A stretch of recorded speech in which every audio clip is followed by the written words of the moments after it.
Going on this week's episode from the Boeville Newtown? Well, it's right over here.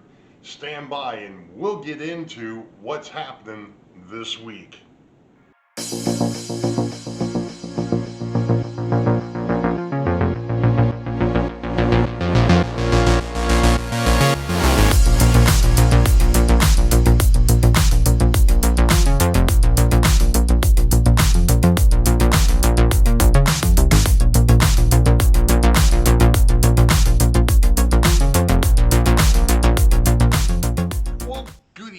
Good morning, good afternoon, track gang. It happens to be November the 19th, 2022, and this happens to be episode 43. After the fiasco of episode 42, which is in the process right now of being converted so I can upload it, getting it out tomorrow, which is 2 days late. Or a day late and $1 short. No, it's actually 2 days late. Namely because of the fact that yours truly forgot to turn off the microphone the other night when he got finished recording the backdrop flyby. And, well, by the time I went to record, and I've mentioned it in the video, but I went to record the eliminations, the only thing he heard was bzzz. So, I've had a chance to charge the battery back up in the microphone, and hopefully everything is good. If it's not, anyway. Switching gears one more time, because I seem to be able to do a pretty good job of that. Those that have been over here, and I may have mentioned this not only to those that actually came over, but I'm sure I've mentioned it to the audience in the past. There was an issue with Weichert Industrial. The one set of tracks is really close to the main line, and I was really concerned about how I was going to be able to, if I ever get to it, do ballasting because of how close the tracks are. Case in point, and I'm going to do something that Ron from Classic Model Trains warns against, but we're going to do it anyway. And that is trying to zoom while you're recording, especially since this one here just kind of bounces along. Anyway, here is the said issue, is right in here. As you can see, this one switch machine is actually up underneath the roadbed here. Obviously, if I go over to, Caboose Hobbies or whatever and put in switch stands, that's not going to be a big deal, but this track is just way too close. So, lo and behold, the other day I was going through the boxes of track, to which I just got finished today, going through and separating and compiling everything. Of course, I had found, and I believe it was Joe Rader, in the box of track that he had given to me, actually had about 3 or 4 Y turnouts. Why? I don't know. But they were Y turnouts. Well, as it would be, when I was looking at the industrial, if I go ahead and I swap out one switch over on the south end and one on the north end, I can actually get this track further away from the main line, which will be a good thing. I'm going to have to modify how Weichert Industrial looks. I'm also going to have to add a switch on the main line, and I'll get to that in a little bit. But that one there is going to add some extra operating nuance. I'll get to that one when we get to it. But the first order of business is actually going to be ripping up the track and desoldering pretty much everything inside of Weichert Industrial. The only thing that's going to stay is going to be Big Daddy's gravel transfer. And what used to be the maintenance away tracks, they're actually going to turn into the scrapyard. That was the other thing I didn't like, is the fact that the scrapyard was up front. So I've kind of changed that a little bit. And you'll see what I'm going to get to once I'm done with this. For the most part, everything is pretty much going to play the way it was. The track arrangement's just going to change a little bit. So let me go ahead and get at this, and we'll be back. Stop. Okay, folks, you're getting your first look at the new, I guess for the lack of a better term, Newtown and Weichert Industrial um, redo.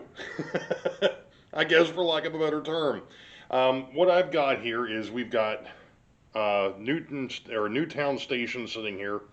It'll be passenger served on the front side and freight serve on the back, and I needed someplace else to put the maintenance away train, and you'll see why here in a minute. And that's the reason why the boxcar is over here too now, because I've completely revamped Weichert Industrial yet again. Um, and we kind of talked about this when I first started on this the other night, but this is a new Weichert Industrial, at least part of it. And pardon me for shaking it, I was trying to get the tripod tightened up a little bit. Okay, so in the back here with the crane will be Big Daddy's, or I'm sorry, JCCN scrap. That's John Colonel Norris Newton scrapyard. That'll occupy back there, and eventually I'll get some chain link fence to kind of go around it, so you'll have one side of this that'll be fill, and the other side will be empties.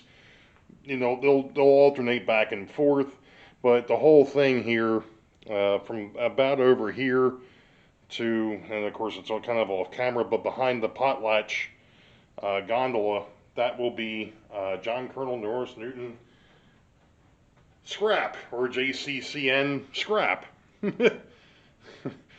In front, I have more maintenance of way.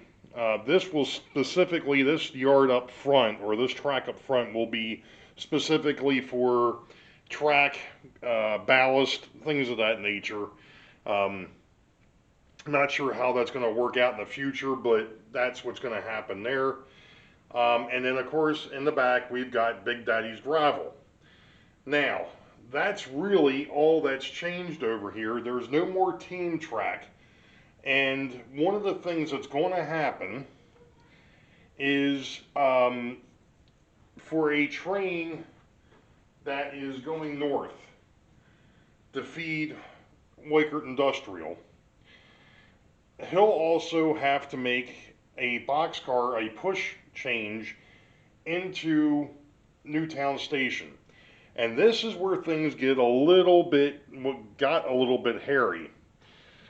When I did this, I did it off of the southbound main, which everybody would be like, well, wouldn't it make more sense to have the southbound run it?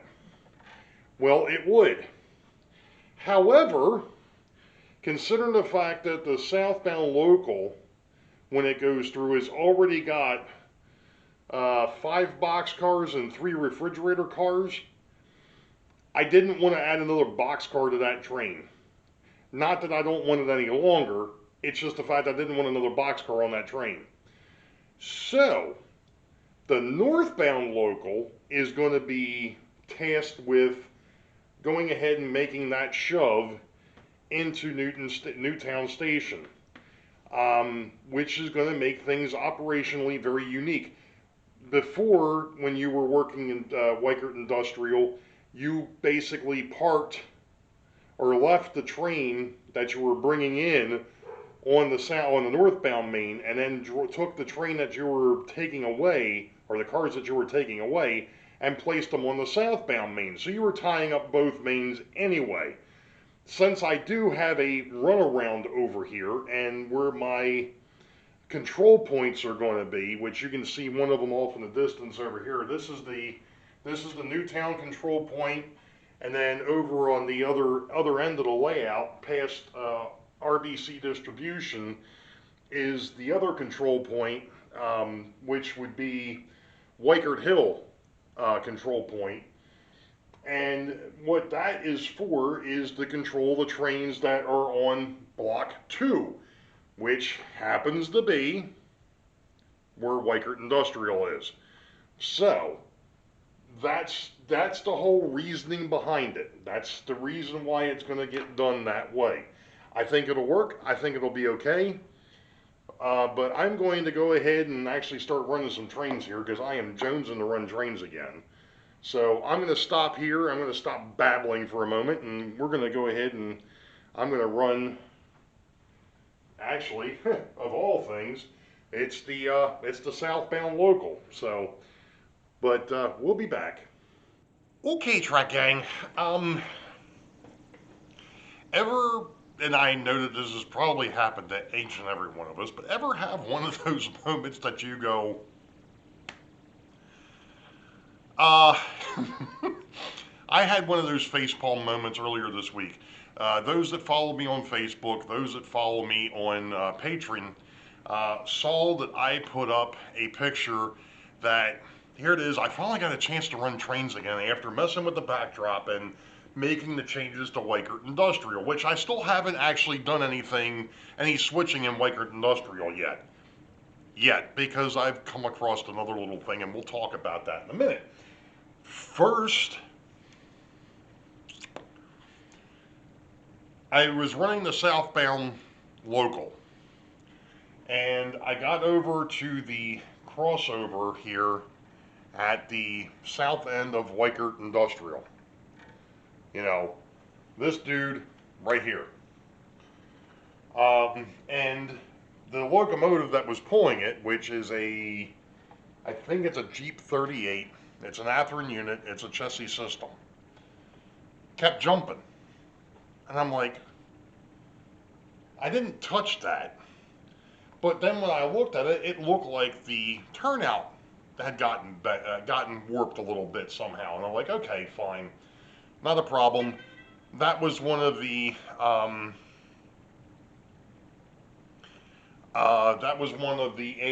Tyco ones. You know, whatever. I know they're not the highest of quality, but the thing fit, and it was just kind of nice because it had the fin turnout motor, which, as you know, right now I'm using all surface mount turnouts or turnout motors until I can actually get to the point where I can put them up underneath. Okay, fine. So I decided, you know what? I've had enough of these. I'm going to go back and put in the Atlas number 4s. Or actually, these are snap. I'm sorry, these aren't the number 4s, these are snap over here. So that's what I did. I put Atlas snap switches back in place. That seemed to be fine. And then I ran it into the yard.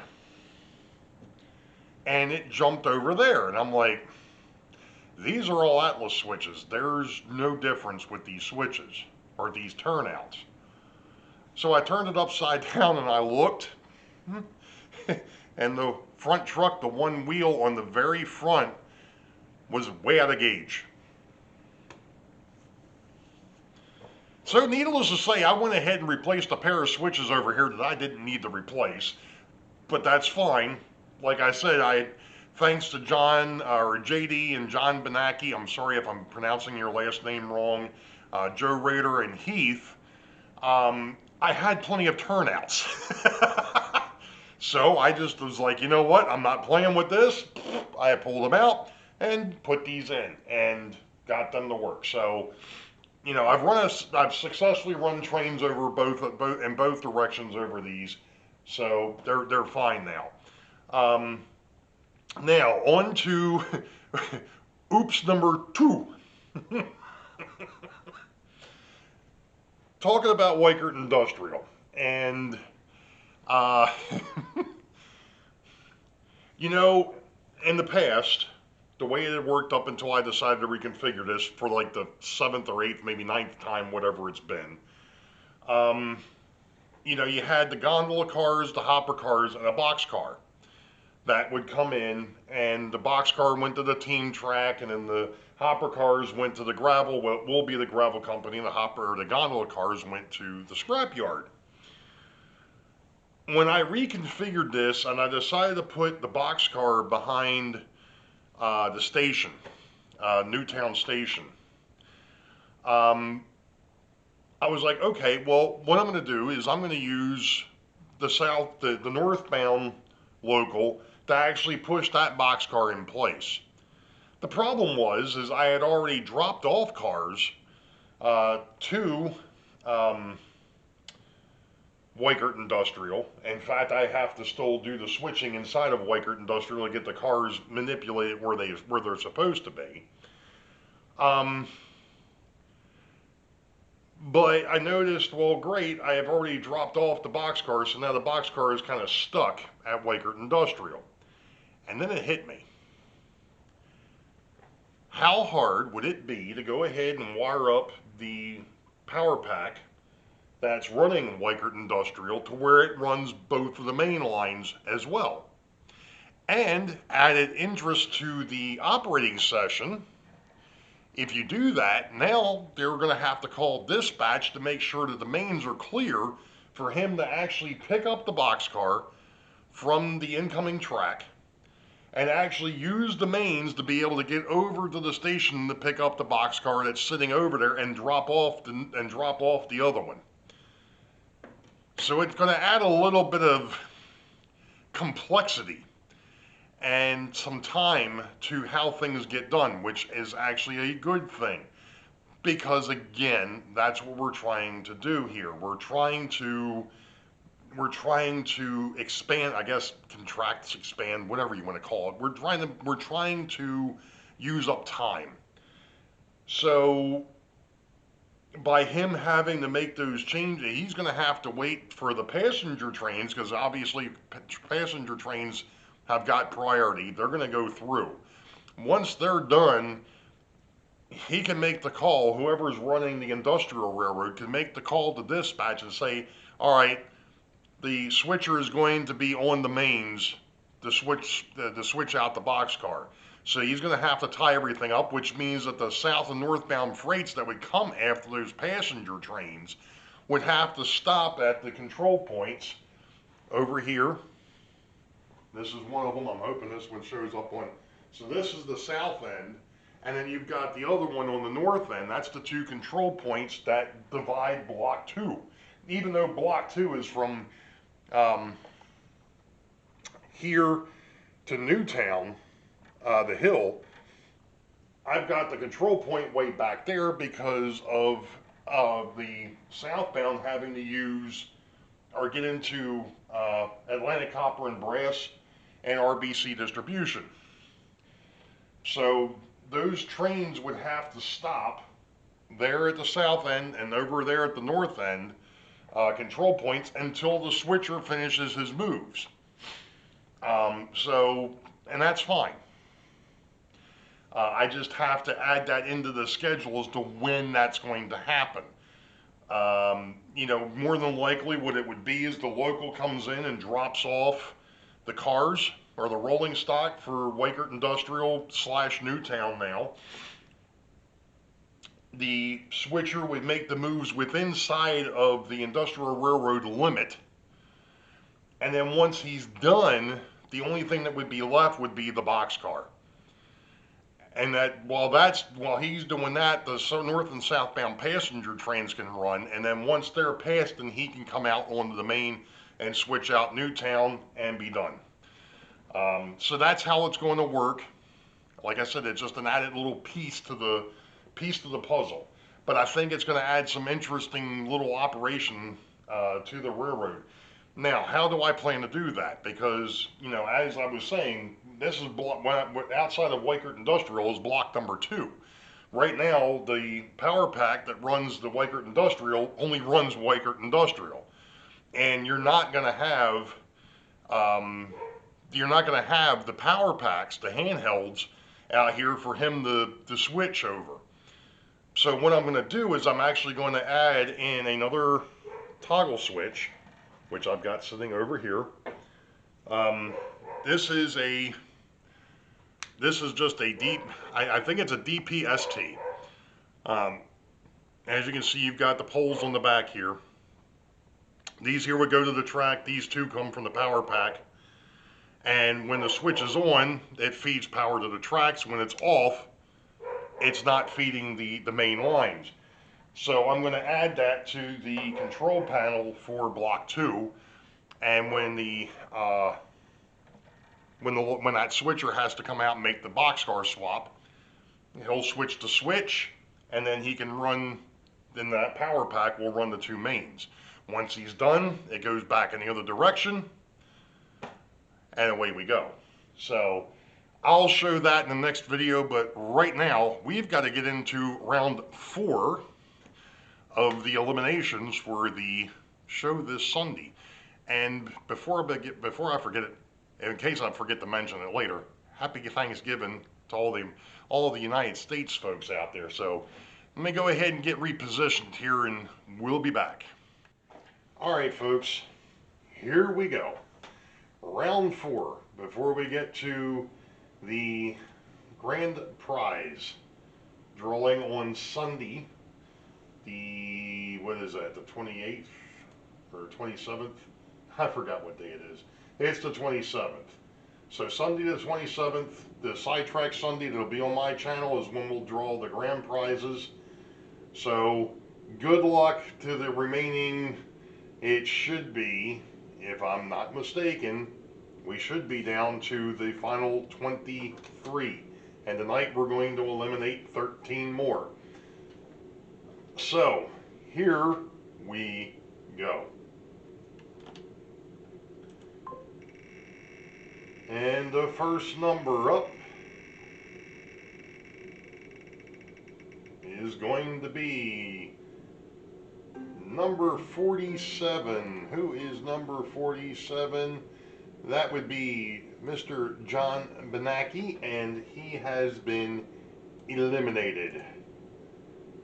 Sorry, sir. I'm just updating my sheet here. So unfortunately, John has been eliminated from both sides of the contest now. So now we are on to spin number 2. And who will be next?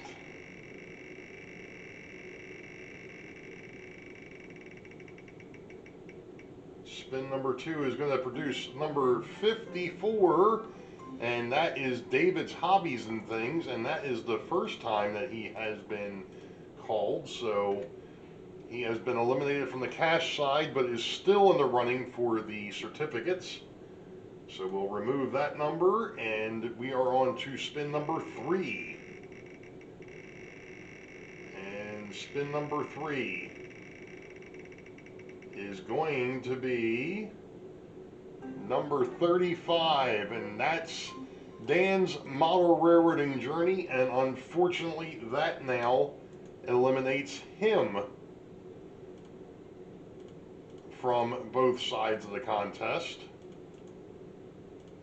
I forgot to put my little red tick marks down here for Mr. John. So I will do that before I forget it. So, like I said, unfortunately for Mr. Dan, over there at Dan's Model Railroading Journey, he has been eliminated from the contests altogether. Now, on to spin number 4. Spin number 4. Who is next? Number 57. That would be Steven over at the Plumber, and unfortunately that now eliminates him from the contest as well. Sorry, Steven. So the Plumber has been eliminated. So now we are on to spin number 5. And spin number 5 is going to give us number 40. And that would be the Train Freak, who has now been obviously eliminated from both sides of the contest. Even though he was never in the other one, that was the first number out. But you know what I mean. Alright, so that has been updated. We remove number 40 from the list. We are now on to spin number 6. And spin number 6 is going to produce number 34. And that would be Mill Valley Subdivision Model Railroading. And that is the first time that I've called his name. So he is still in the running for the certificate, but is out of the running for the cash. So we are going on to spin number 7. And spin number 7 is going to give us number 18. And that would be Pennsylvania Northwestern Railroad, and that's the first time that his number has been called.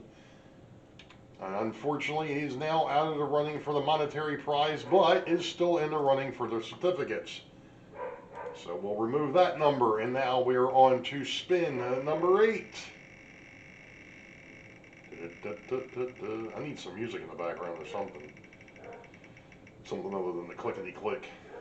Let's see, number 33. That would be Off the Rails, and Off the Rails is now eliminated from the contest as a whole. Sorry. Alright, we are removing that. We are now on to spin number 9. And who is going to be next?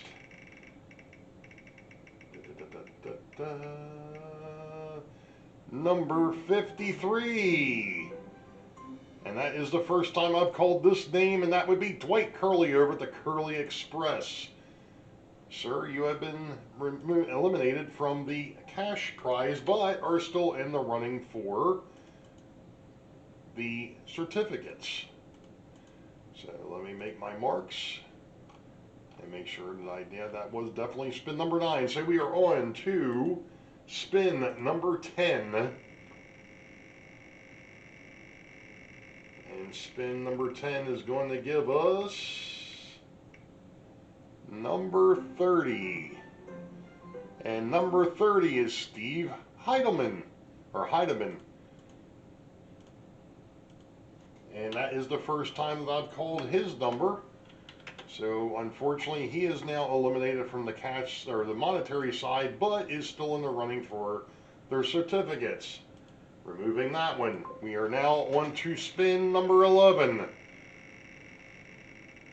The plot thickens. And we are removing number 8. That would be Mr. Almar, and Mr. Almar is eliminated from the contest with that spin.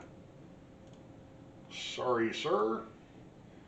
So that was spin number 11. We've got 2 more. So we got this one and plus 1. So who is the next one to be voted off the island? Let's see. Number 49. Number 49 is Hot Rod Rodney. He has now been eliminated from the monetary side, but is still in the running for the certificates. Or the certificate. So, alright. We are on to the last spin for the monetary side. Who is going to be left?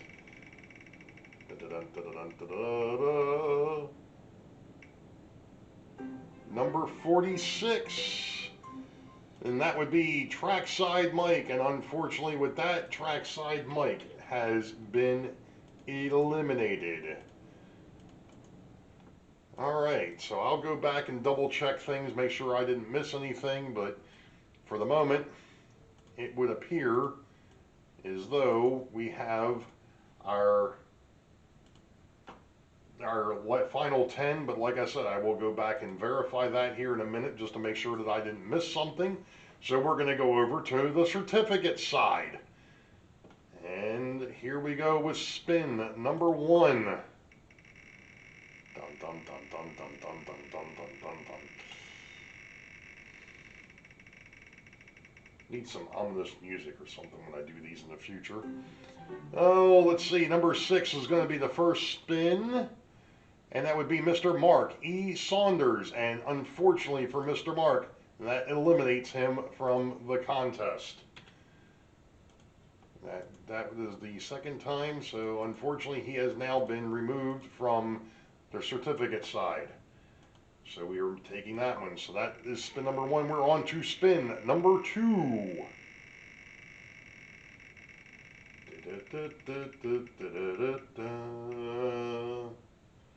Number 10. Number 10 is Glenn G, and he has now been eliminated from the contest. That was spin number 2.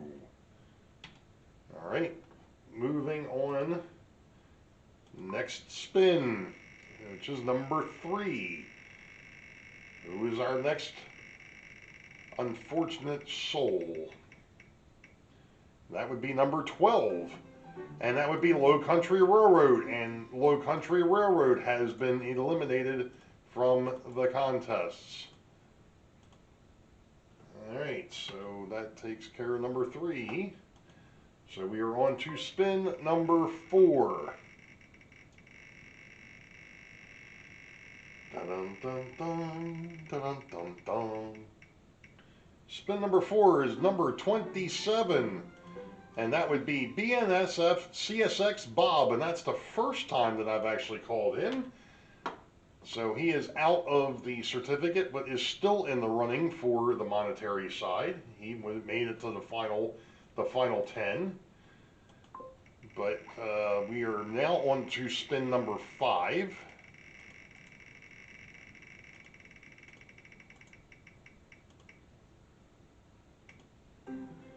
And spin number 5 takes out number 20, and that is Spagoda, and I know I'm butchering this, but Spagoda Sol SGND FRR.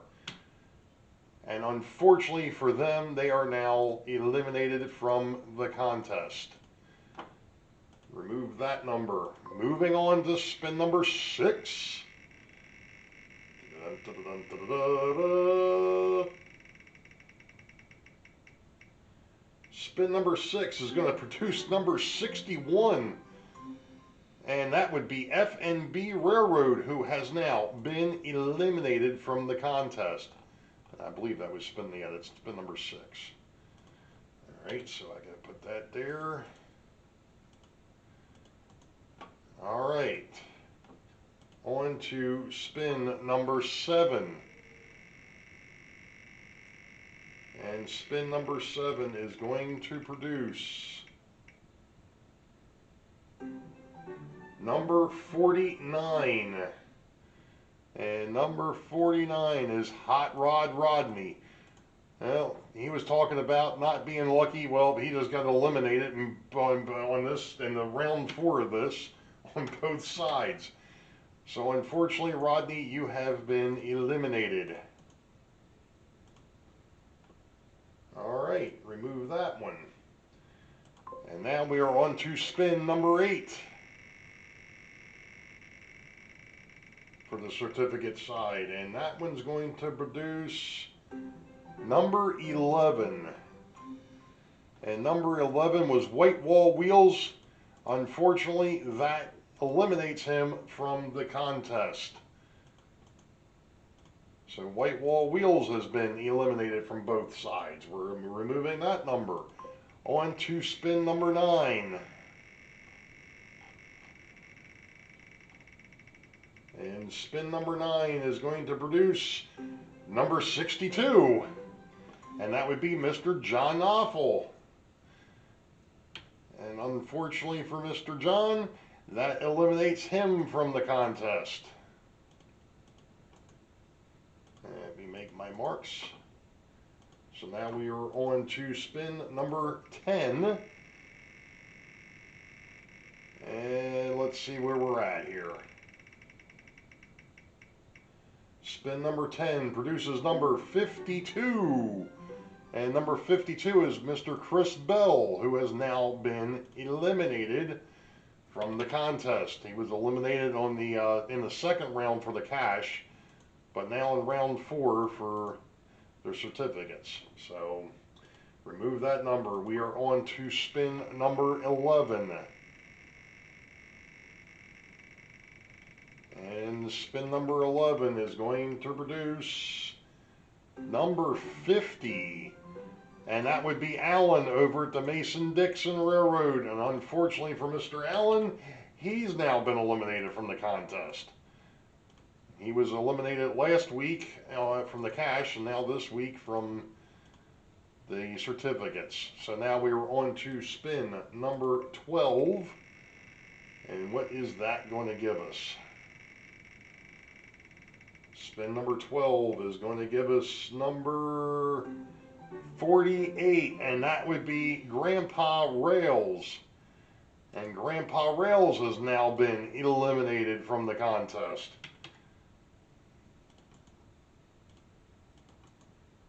Sorry, JD. All right, one spin left. Who is going to be knocked out this time? And number 18. And that would be Pennsylvania Northwestern. Jeez, talk about a bad night. Got knocked out in the 7th spin on the cash on this round, and now out on the certs on the last spin of the night. So like I said, let me go through and just make sure that everything is good here, and we'll be back to actually read off who the finalists actually are. Give me a minute. Okay, the top 10 for the monetary prize: Mr. Roy Eltham, Manshed Railroad, Frank Steeler Fan 820, Ron Moen, BNSF CSX Bob, Mr. Jimbo Trains, John number 2 over at the Schuylkill River Valley, Derailed Daryl, FL Railroad Dog, and Michael Schuster. Now, for the certificates, we have Mr. Ken Amos, Rail Artist, Lynn McCurdy in the HD MMRC, Steve Heidman, Waha Dad, Mill Valley Subdivision Model Railroad, Dave BNSF N-Scale, Dwight Curley over at the Curley Express, David's Hobbies and Things, and finishing out the list, Train Fan 120. So, when I build the wheels for Sunday, it will be by name, and obviously you will not want to see your name. And again, we are paying out, or the monetary side of this is going to be the top 5. So we'll eliminate 5, and then once we get down to the final 5, the next number that gets picked will be the 5th, the 4th, so on and so forth. And it goes up 45, 65, 85, 105, and 125 for the grand prize. And then on the Train Freak side, it's the top 3. So what we'll do is we'll eliminate 7, and then we'll go from there. I still need to get with Jason and figure out exactly how the certificates work, because I'm not sure if they were going to be a particular value, or if they were all going to be the same. If they're all going to be the same, then whoever's left, with the top 3, then you guys will get the certificates, and we'll go from there. Again, happy Thanksgiving to all the American or U.S. Folks out there. That would be tomorrow. That's the reason why I'm trying to get this done tonight, so I can get it uploaded Friday. So you all know the deal. Wait for the highball. Green tracks ahead. Be safe. God bless. And we will catch you next time. See ya.